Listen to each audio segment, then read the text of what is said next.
My name is Zena Tucker. My pronouns are she and her. On behalf of this congregation, welcome to the Unitarian Universalist Church of Huntsville. We acknowledge that we are on the traditional territory of Native tribes.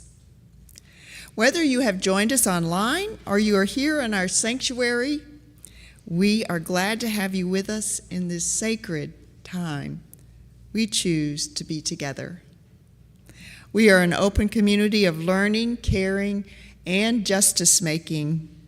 You are welcome here, every part of you, just the way you are. Our congregation is served by our minister, the Reverend Jaimie Dingus. She is available by contacting the Office for Pastoral Care and to answer questions about Unitarian Universalism. If you are a newcomer, please sign our guest book in the foyer to receive our weekly email newsletter. Please also take a moment to silence your electronic devices. If you have a joy, sorrow, or important milestone to share that you would like shared during our circle of candles and included in our pastoral care, write it on one of the white cards in the pew in front of you and place it in the offering basket.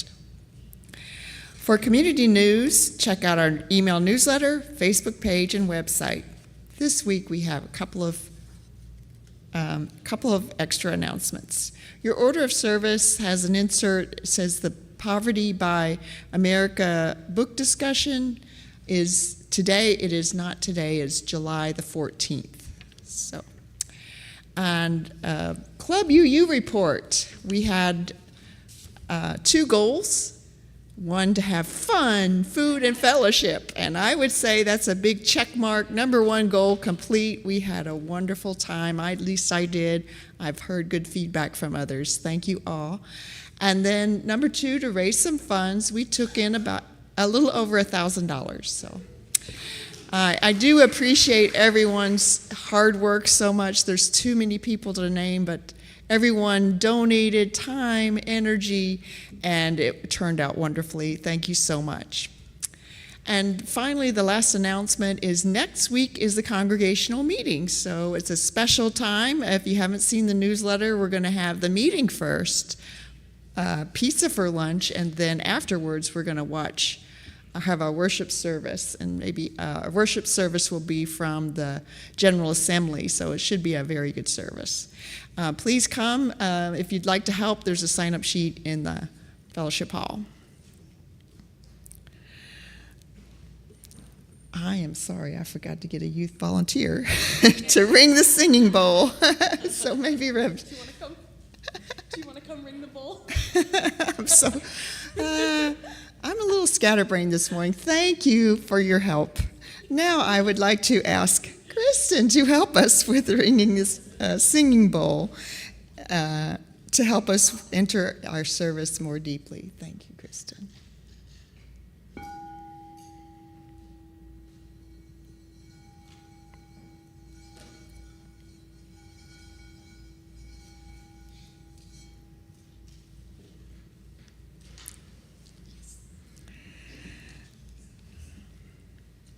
Finally, having gathered in a quest for truth, meaning, and purpose, let us light our chalice with words by Reverend Tom Goldsmith. Symbol of light and knowledge, symbol of warmth and freedom. We light this chalice as a symbol of our faith. Here we gather to celebrate hope and the infinite possibilities of love.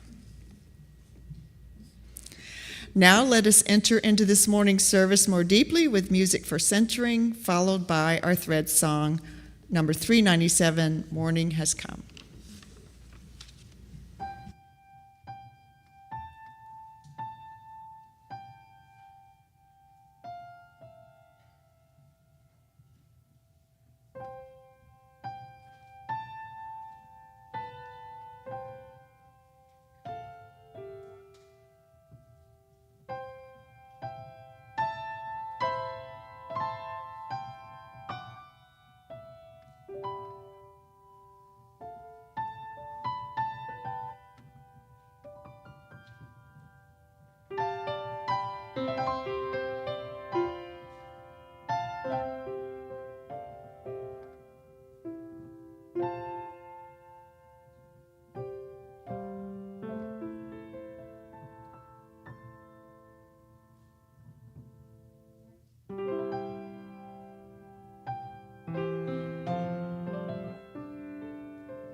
Good morning.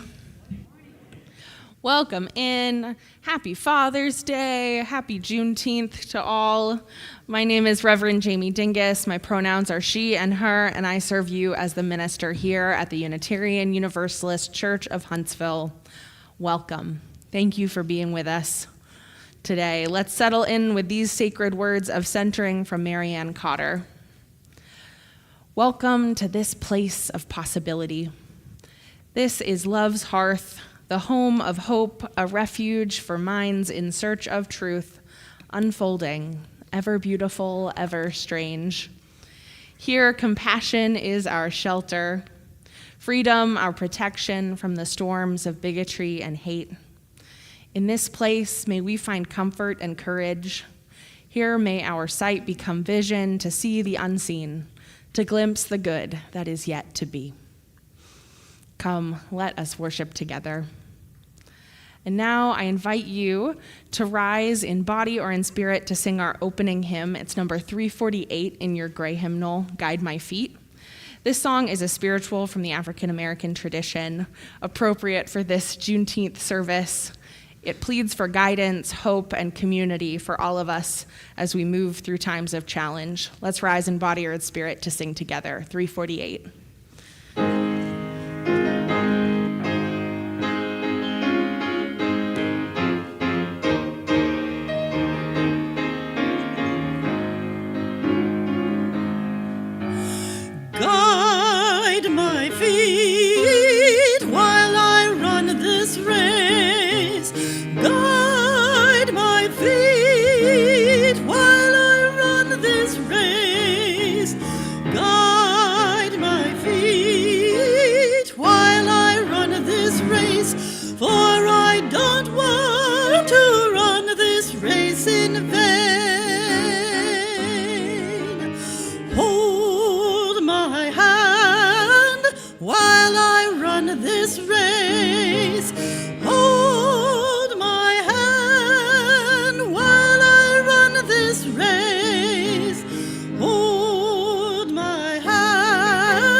Search my heart while I run this race, for I don't want to run this race in vain.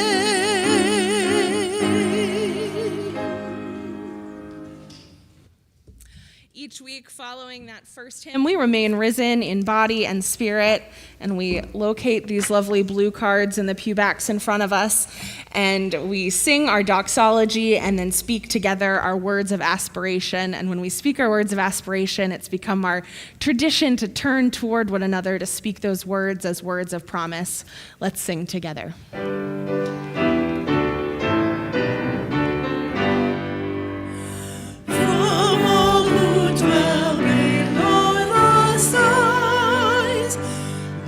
Faith and hope with love arise. Let beauty, truth, and good be sung through every land and by every tongue. De todos bajo el gran sol, surra esperanza fe.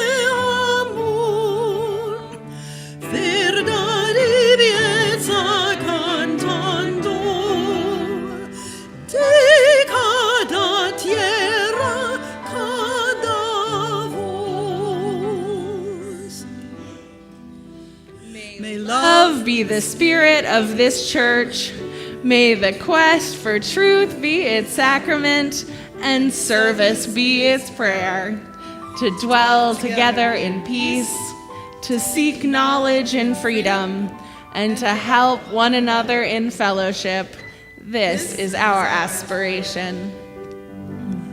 You may be seated. And now I'd like to invite forward our Director of Religious Education, Kristen Warrington, and any children and youth who'd like to come forward for our story for all ages.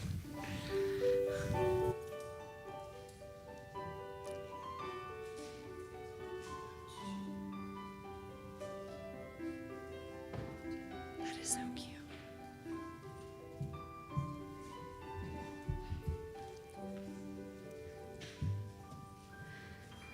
Good morning, everybody. Again, my name is Kristen Warrington, and I am the DRE at here at UUCH. My pronouns are she and her. And I just wanted to say Happy Father's Day to everyone who's out there celebrating Father's Day today. And today I have a story about Juneteenth.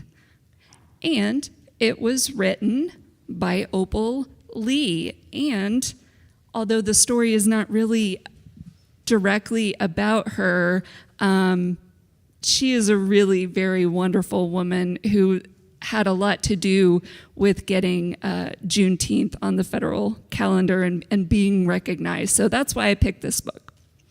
Again, this is Juneteenth, a Children's Story, written by Opal Lee.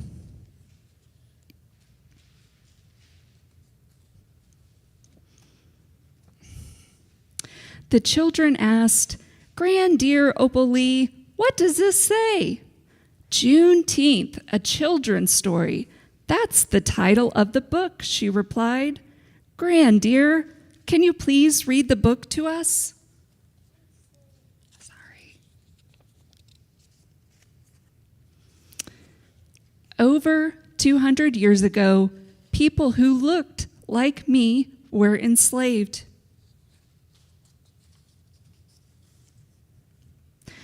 Someone may have read to you the stories from the Bible about enslaved people in Egypt, but they were not like these people. Men from this country and other countries stole people in Africa from their fathers, mothers, brothers, and sisters.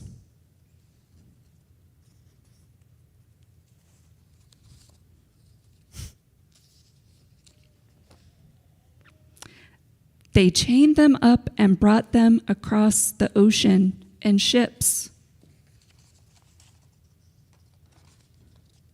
And that's a lot of water, a very long trip. Sadly, some did not make it. The enslaved Africans were forced to work very hard and for no pay, and they were not treated fairly at all. Life was not good for them. And there was once a U.S. president, like President Barack Obama, named Abraham Lincoln, who declared that all people who were enslaved would be free on January 1st, 1863, and this was called the Emancipation Proclamation. The enslaved waited at churches all night long on New Year's Eve to see how freedom would come, and these were called watch night services, and many churches still hold them today.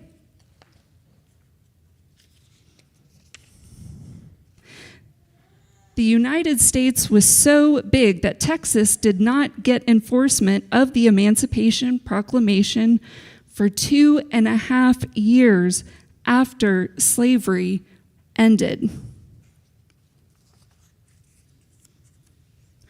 Troops, along with Major General Gordon Granger, arrived in Galveston, Texas, and on June 19th of 1865, read General Order Number 3 to the people that were there.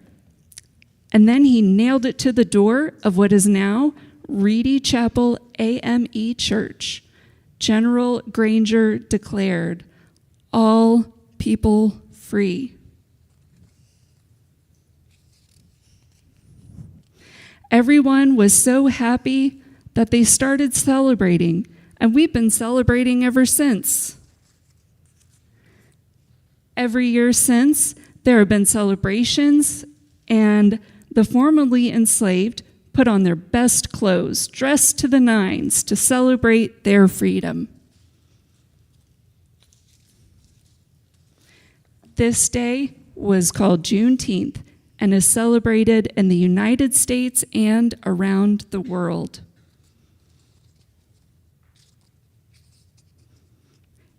Each year, on the 19th of June, people celebrate the ending of slavery with festivals, concerts, and educational activities.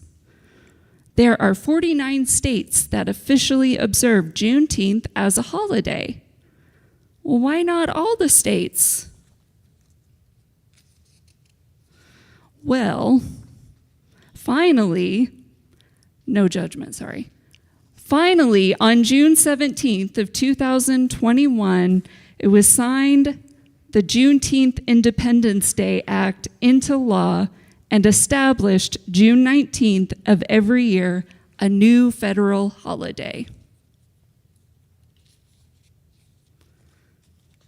So now Americans everywhere can celebrate freedom from the 19th of June to the 4th of July. And that is the end. And if you want more information, there is some in the back of this book. And actually, maybe I just might read a little bit of it today when we go back there to our classes. So now we are going to sing our children off to their classes.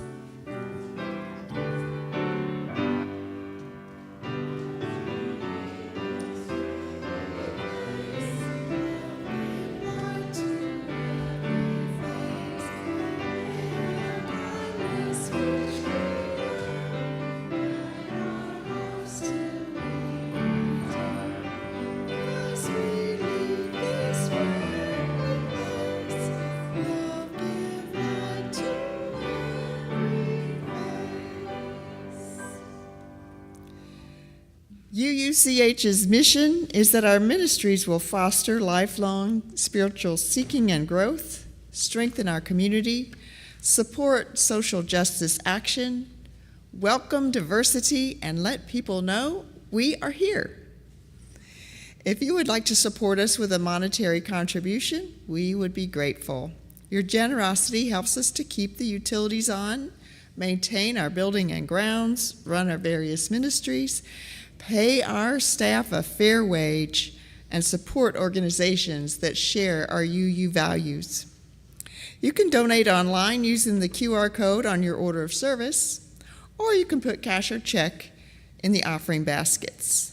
Completed circle of candles cards should also be placed in the offering baskets. You are invited to come forward during this time and quietly drop a stone into the bowl of water. And we have some new stones made by the children over there. In honor or memory of what you hold in your heart. It is through your generosity that we serve our mission here at UUCH.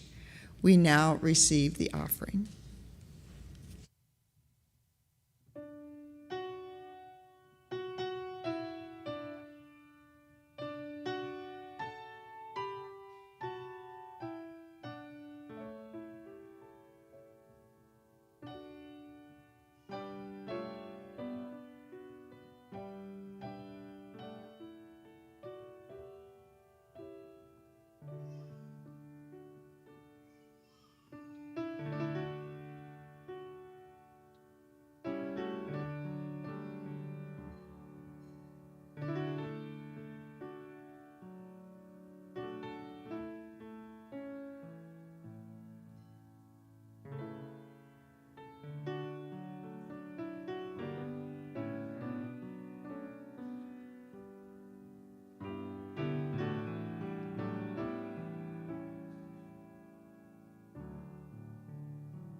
Friends, will you join me now for our time of prayer, meditation, reflection, connection? Let's take a deep breath together. Spirit of love, spirit of justice, bending our universe, be with us in this time as we care for each other, as we hold up what is important in our lives. Hold us as we enjoy all that we celebrate in this community. We lift up, in particular, our friends Laurel and David Bollinger, who are celebrating 36th anniversary this week. Happy anniversary, Laurel and David.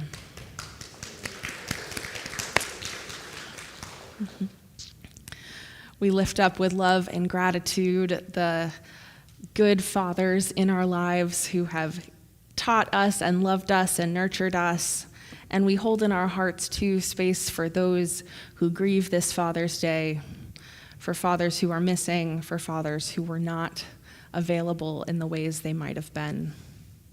We hold the complexity and the love that lives there, too. We lift up Teresa and Tim Miller. Teresa shares that two of her sisters, Janet in West Virginia and Joan in California, have been having health issues, and they're comforted knowing that we are praying for them and holding them in love. Let's send them some extra this week.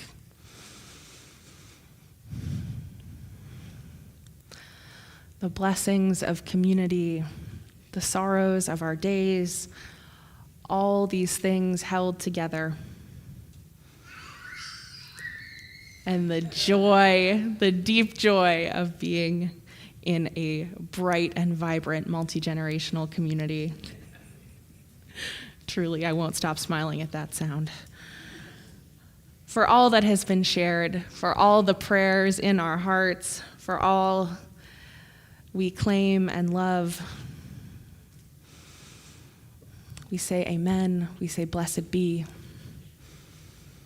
And we sing in response, meditation on breathing. That's number 1009 in your teal hymnal.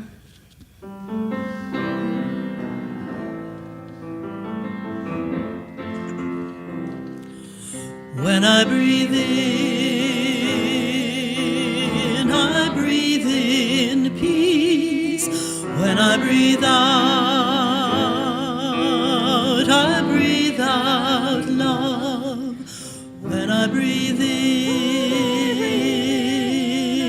I breathe in peace. When I breathe out,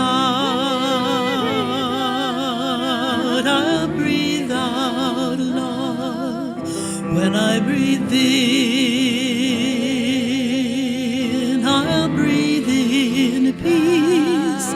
When I breathe out, I'll breathe out love.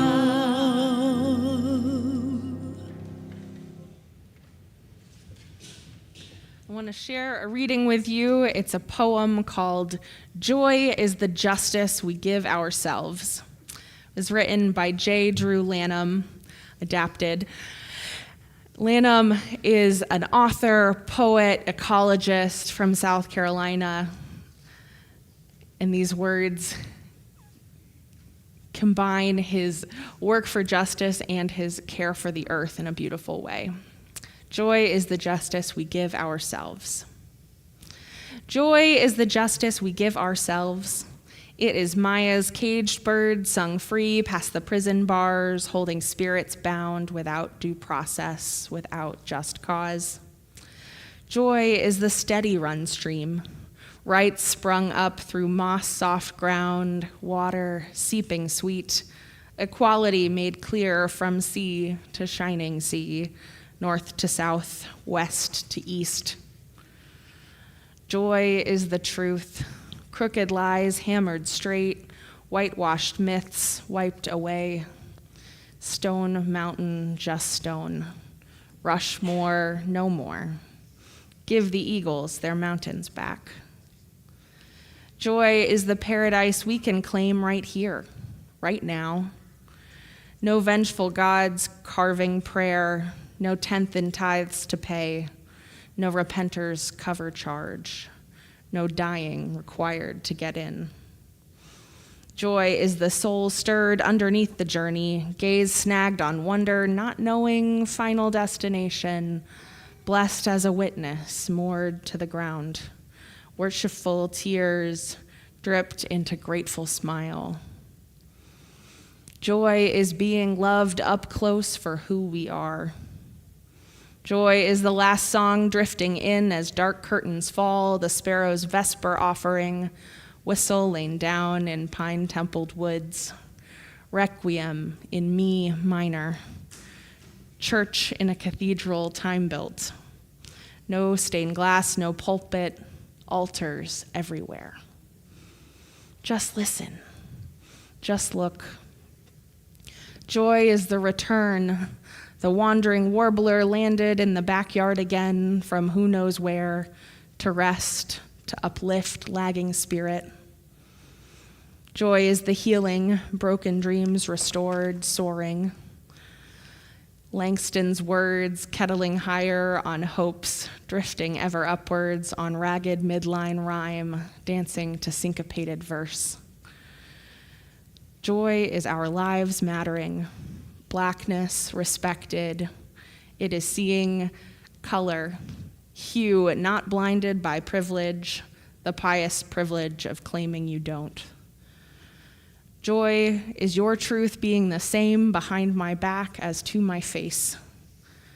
Joy is the ancestors come before, surviving the struggle, staying strong in the midst of withering storm, from shackled ancestors through Jim Crowed back doors.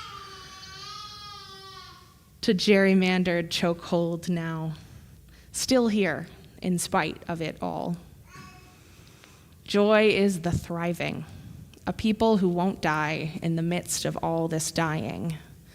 The breaths in followed by outs, easy, without begging for air. Joy is the flashing blue light passing by, not meant for me. Joy is the good news without new dead names. No chokeholds or murdering knees. A night of sleep in your very own bed. Joy is the morning jog without being hunted. Joy is the loss we take to gain. Monuments to traitors torn down. Lost causes finally buried, never to be found again.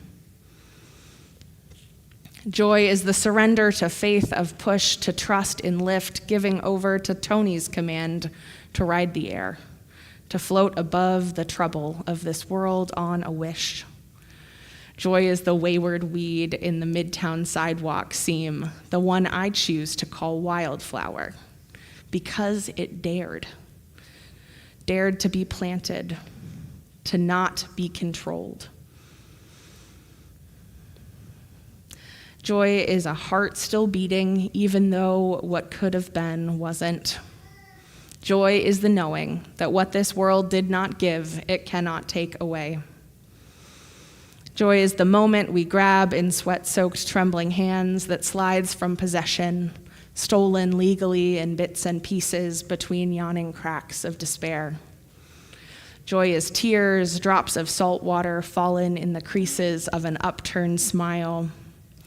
Joy is the gift, just desserts, what we deserve without asking or constant demands, the comfort that comes.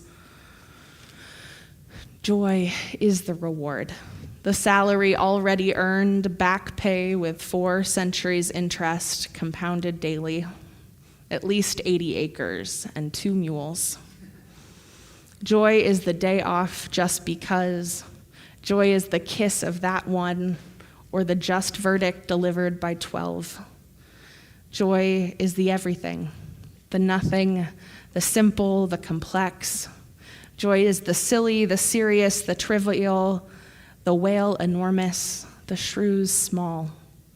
Joy is the inexplicable coincidence. Joy is what was meant to be, the mystery of impossibility happening, the assurance of uncertainty. Joy is my seeking, your being. It is mine for the taking, ours to share, more than enough to go around when it seems nowhere to be found. Have yourself a heaping serving. Have seconds. Have thirds. 'Cause joy is the justice we must give ourselves.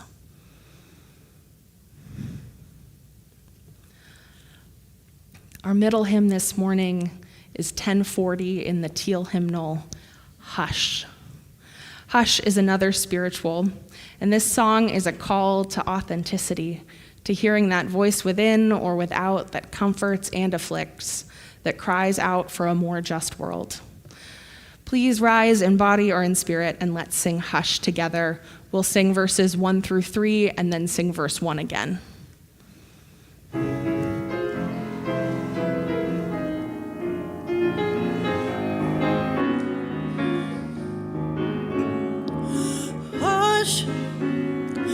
Hush, somebody's calling my name. Hush, hush, somebody's calling my name. Hush, hush, somebody's calling my name.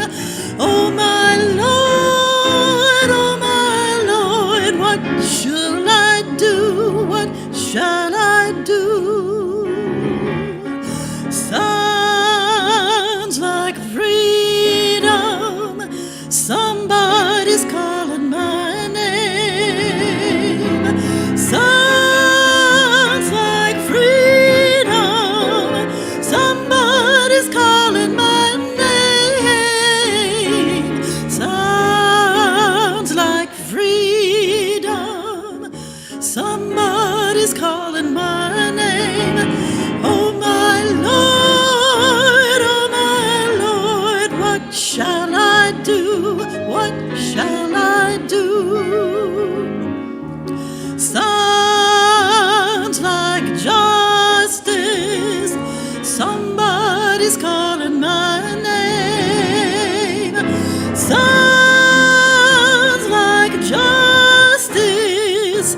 Somebody's calling my name. Sounds like justice. Somebody's calling my name. Oh my Lord, what shall I do? What shall I do? Hush, hush, somebody's calling my name.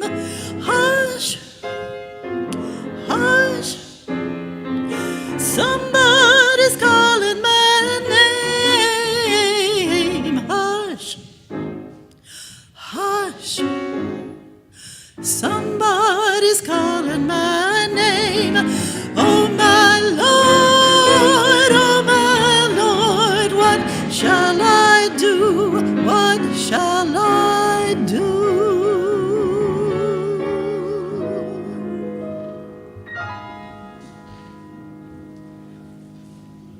You may be seated.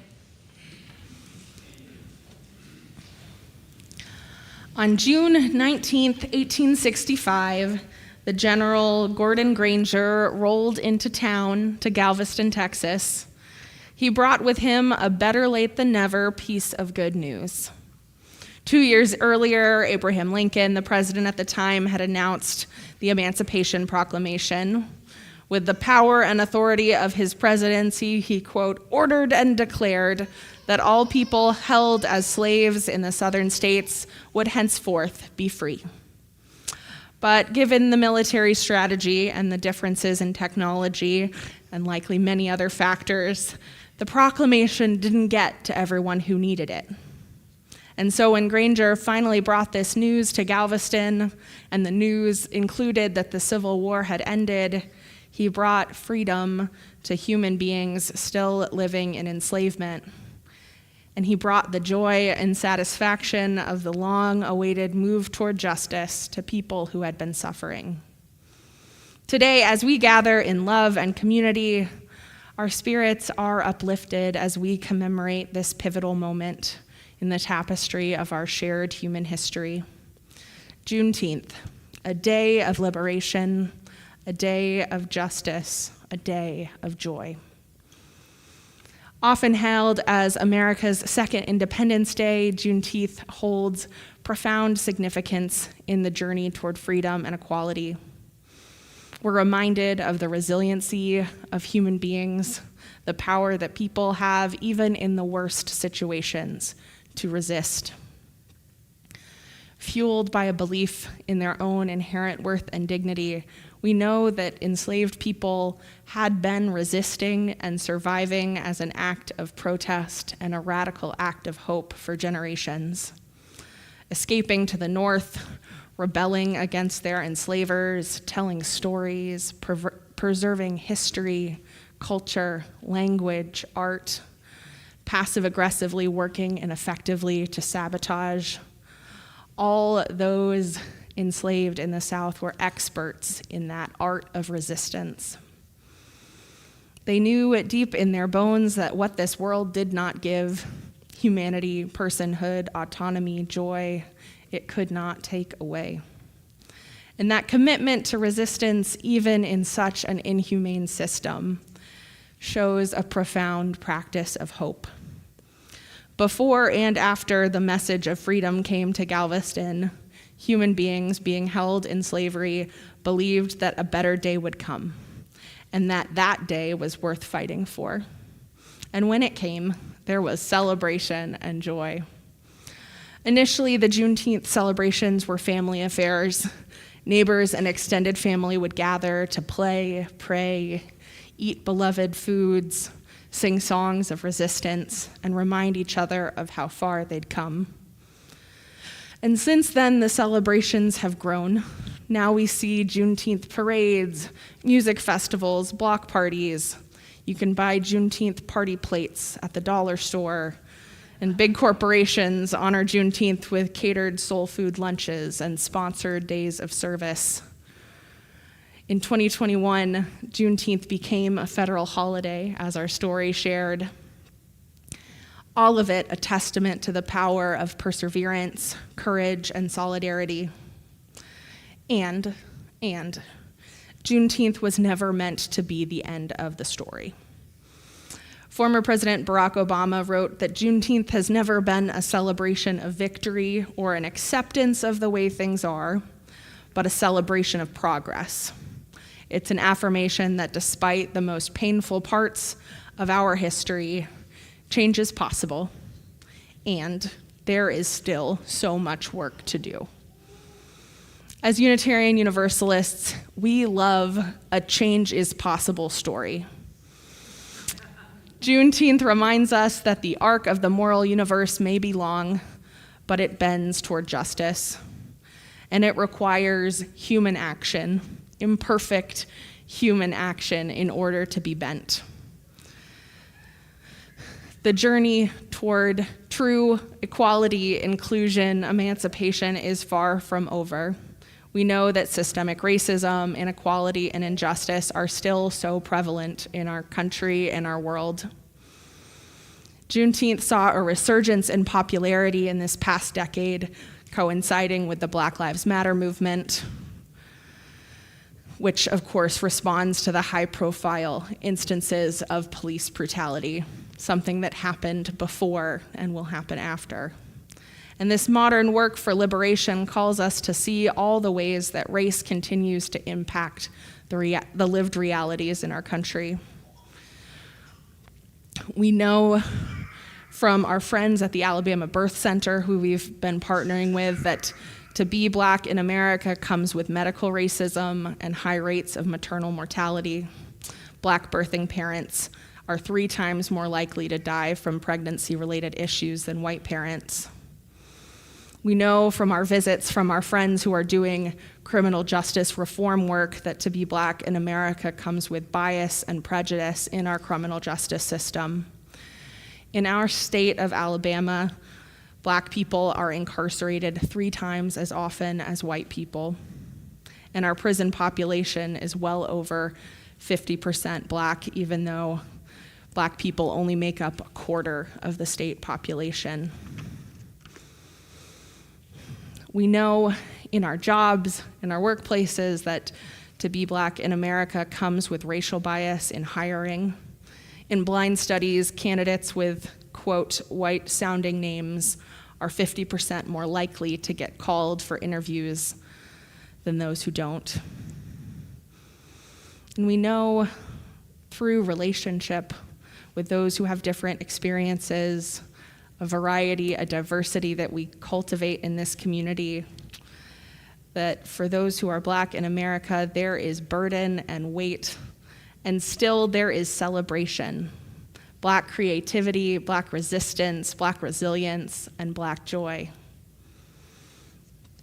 And we, as a community, where many of us are white and many of us are Black and many of us have other racial identities, we are working to unlearn all the biases and prejudices that have been baked into our country and our culture.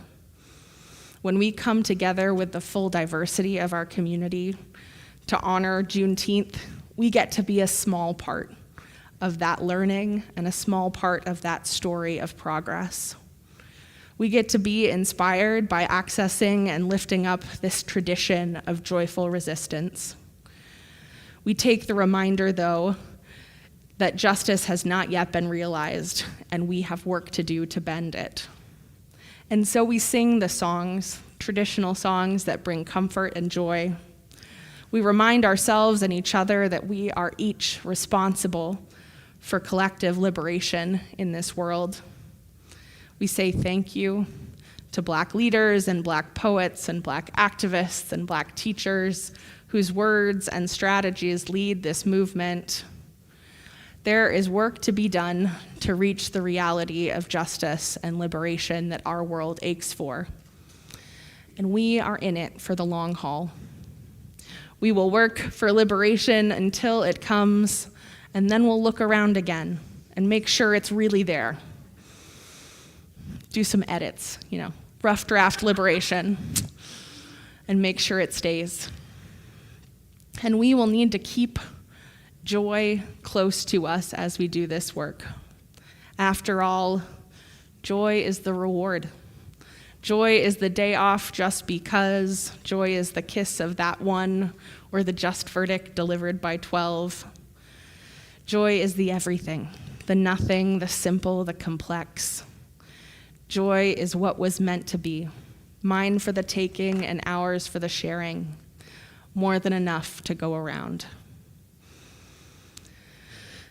And so as we commemorate this Juneteenth, let us strive to build a world where every individual is treated with inherent worth and dignity, where all people are seen with respect, regardless of who they are or what they look like, where those of us who experience privilege in this country take the time to listen to and learn from those who don't. And let us never forget that the journey toward true liberation is a journey we take together, hand in hand, guided by the light of love and compassion, guided by the joy that we must give ourselves. Blessed be, and amen. And let's sing once again. Our closing hymn for this Juneteenth Sunday is number 201 in your gray hymnal, Glory, Glory, Hallelujah. This song is a song of hope and triumph over adversity, and a reminder of the joy of rest that keeps us in the work for the long haul. Please rise in body or in spirit to sing with me, number 201.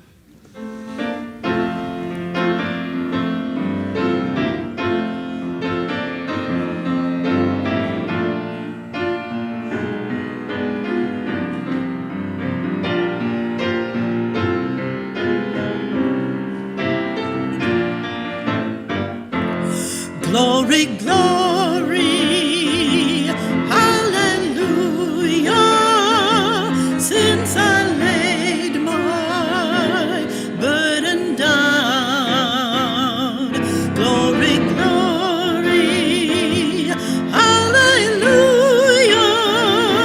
since I laid my burden down. Feel like shouting, hallelujah, since I laid my burden down. Glory, shouting, hallelujah, since I laid my burden down. Life is sweeter, so much sweeter, since I laid my burden down. Life is sweeter, so much sweeter, since I laid my burden down. Feel like dancing, hallelujah, since I laid my burden down. Feel like dancing, hallelujah, since I laid my burden down. Love is shining all around me, since I laid my burden down. Feel like shining all around me, since I laid my burden down.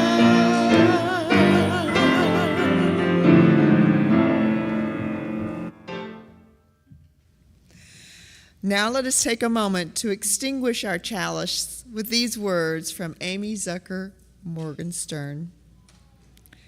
As we leave this hallowed place, may our feet remember its feel, so that wherever we walk, we know ourselves to be on hallowed ground. May we know that we are kin with every soul, every star, every stone and leaf of grass. And may our words be gentle and our touch be kind. Blessed be. Friends, our worship service is now coming to a close. I'll be at the back of the sanctuary to greet you, and you're invited to stick around after the service for coffee and conversation. And there's some leftover food from Friday's Club UU, so there's extra food to eat too in case you're hungry. And now let's leave this time with these parting words from Odette Fulbright. Get up. Pull your bones upright, gather your skin and muscle into a patch of sun. Draw breath deep into your lungs. You will need it, for another day calls to you. I know you ache. I know you wish the work were done, and you, with everyone you have ever loved, were on a distant shore, safe and unafraid. But remember this, you are not alone. Here there are others, rising and gathering their courage. You belong to them, and they to you, and together, we will break through and bend the arc of justice all the way. Amen. Blessed be, and let's go out singing our rite of community. 1039, Be Thou With Us.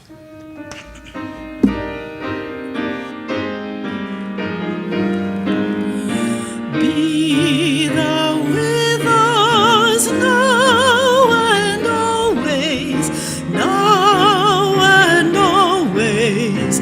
Blessed be.